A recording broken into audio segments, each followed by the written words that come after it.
Got some brushes sent to me by Artify. Art is a journey, not a destination. That's what it says on their box.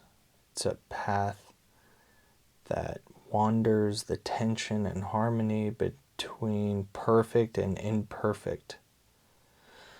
So one thing that I really liked about these brushes right off the bat is that they came in a case, and I'm a sucker for a case. I use the same brushes every day for my daily, and this particular case, did not have the specific kinds of brush that I use, and they are all very, very small. This one that I'm using was the biggest one, and this is the dagger brush. This comes with a dagger brush, a couple round brushes, some spotter brushes, some short liners and regular liners, as well as a fan brush. And the dagger brush was the biggest one. It kind of resembles what I usually use, which is just a round brush. The round brushes that came with this are all very, very small. And this dagger brush seems like it's made more for script types of brushes. It was very interesting to use because you can use the side as almost like a flat brush, which I'll use for some of the bigger shadow shapes. But then the tip gets very, very sharp. So I really enjoyed that. The shape of the brush is kind of like it's almost like, what would this shape be? I'm going to open it as I do this voiceover.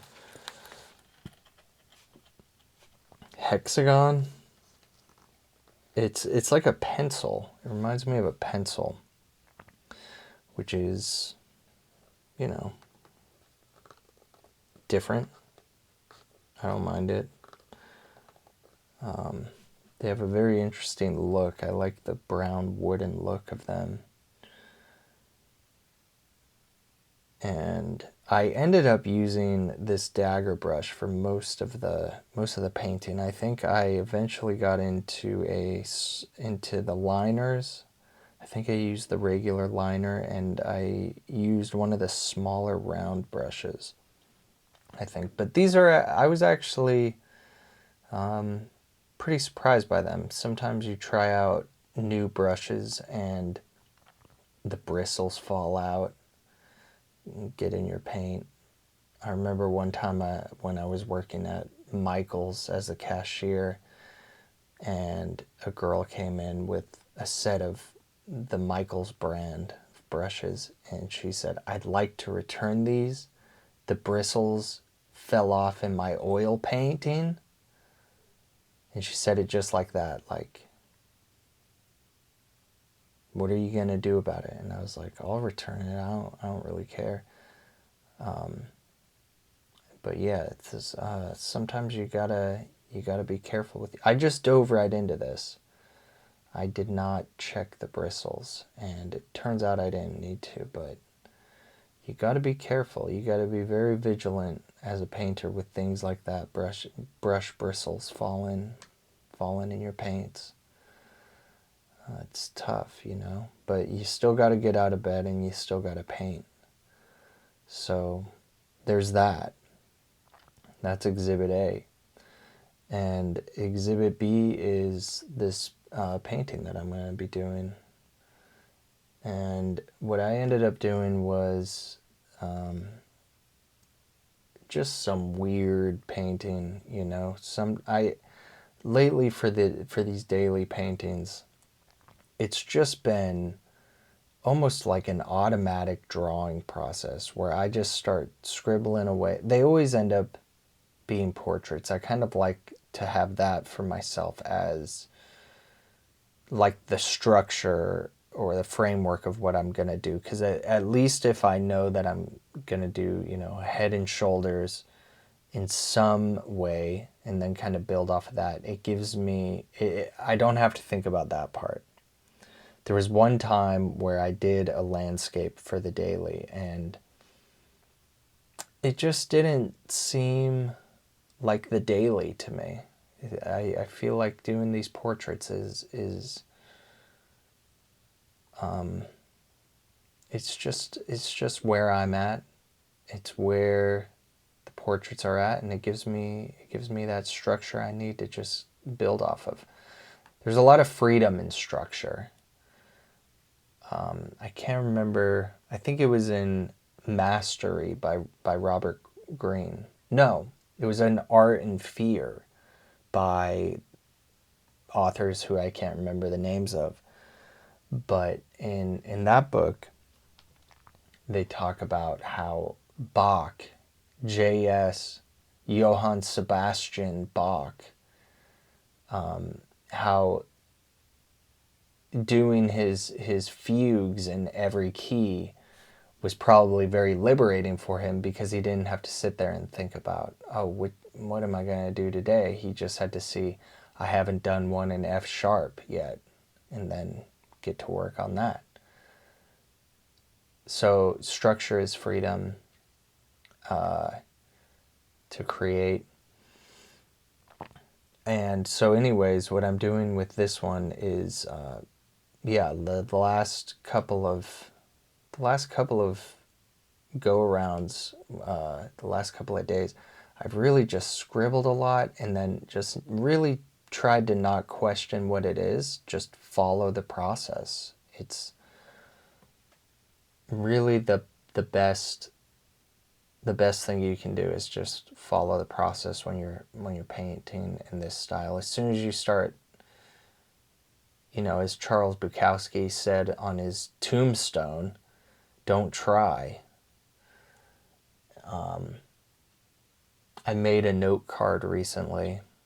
I didn't make the note card, but I had these note cards and I took one of them out of the pack and in red marker I wrote do your job on the note card, and then I put it on my, like above my easel so that I could look at that. And the second part of that was I was going to make another one that says trust the process or follow the process, and I didn't get around to making it because I was doing my job. So maybe I should have made the trust the process one first and then do the job one. That might have been the solution to that. But yeah, for this painting, I had no preconceived idea of what it was going to be. I just did the shapes in a way that seemed shapely, and then I just started adding shadows. It's all from imagination. Sometimes I use references for the dailies, especially on the days where I just feel like I have to kind of get it out of the way.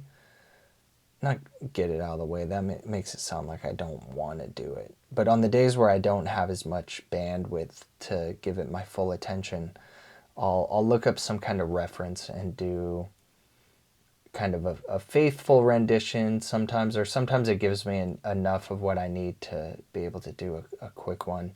Sometimes I'll use a mirror and do kind of a self-portrait type thing, but kind of use it more as a jumping off point and then start painting more imaginatively from there. Sometimes I have these little maquette heads that sometimes I'll try some interesting lighting setup on, I'll light it from below, or I'll do a backlight thing. And excuse me.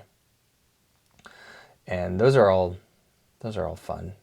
But this one is my favorite ones that happen are the ones where I just make some shapely shapes and I follow the shapely shapes into some kind of trance-like state almost, where I'm not thinking the paintbrush is just wiggling around, and whatever the image is what the image becomes.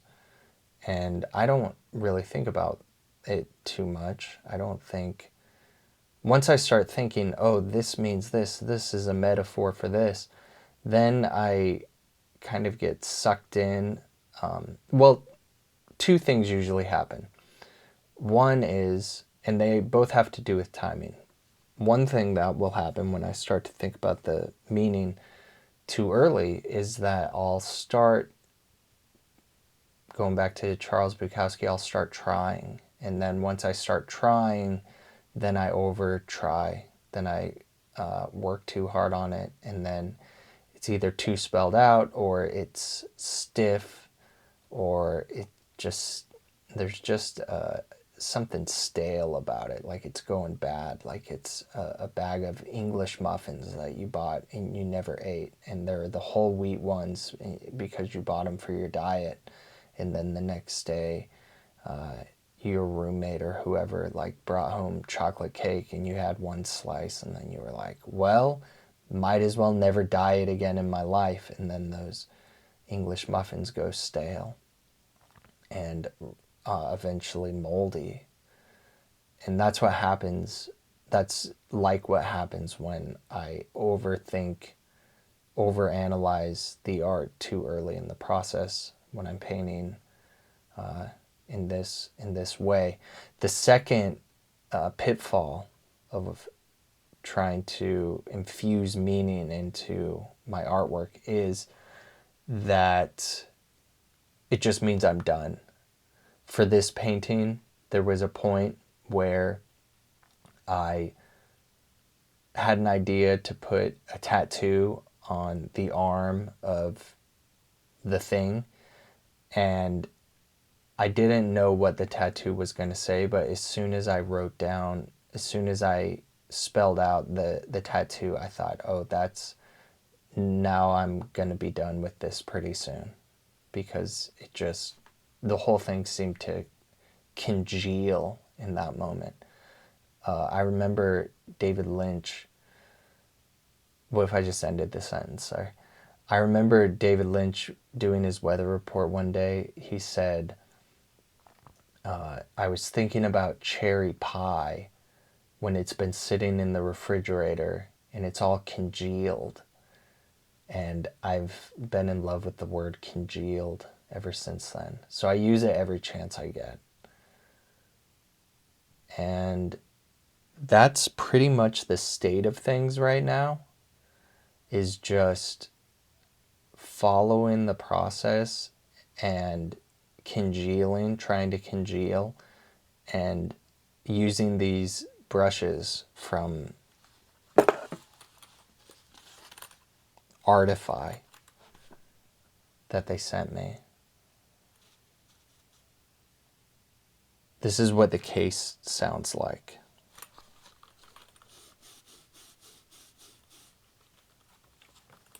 And that's about all there is to it. Have fun. Good night.